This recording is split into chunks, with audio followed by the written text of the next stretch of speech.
പരശുരാമന്റെ കയ്യിൽ നിന്ന് കർണന് ശാപം ലഭിച്ച കഥയറിയാം.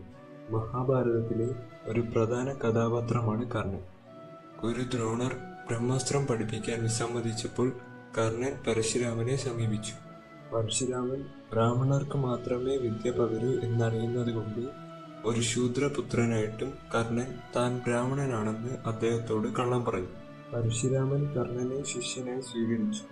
കർണൻ അസാമാന്യമായ കഴിവ് പ്രകടിപ്പിച്ചു. ദിവസം പരശുരാമൻ കർണന്റെ മടിയിൽ തലവെച്ച് കിടക്കുമ്പോൾ ഒരു ഭീകരവണ്ട് കർണന്റെ തുടയിൽ കുത്തി. ഗുരുവിന്റെ ഉറക്കം മുടക്കാതിരിക്കാൻ കർണൻ വേദന സഹിച്ചു. രക്തമൊഴുകി പരശുരാമൻ ഉണർന്നു. ഒരു ബ്രാഹ്മണന് ഇത്രയും വേദന സഹിക്കാനാവില്ലെന്ന് മനസ്സിലാക്കിയ പരശുരാമൻ കർണന്റെ യഥാർത്ഥ സത്യം തിരിച്ചറിഞ്ഞു. കള്ളം പറഞ്ഞതിൽ കോപിച്ച് നിർണായകമായ ഒരു യുദ്ധസമയത്ത് തന്റെ വിദ്യ മറന്നുപോകട്ടെ എന്ന് പരശുരാമൻ കർണനെ ശപിച്ചു. പരശുരാമന്റെ ശാപം കർണന്റെ മരണത്തിൽ ഒരു നിർണായക പങ്ക്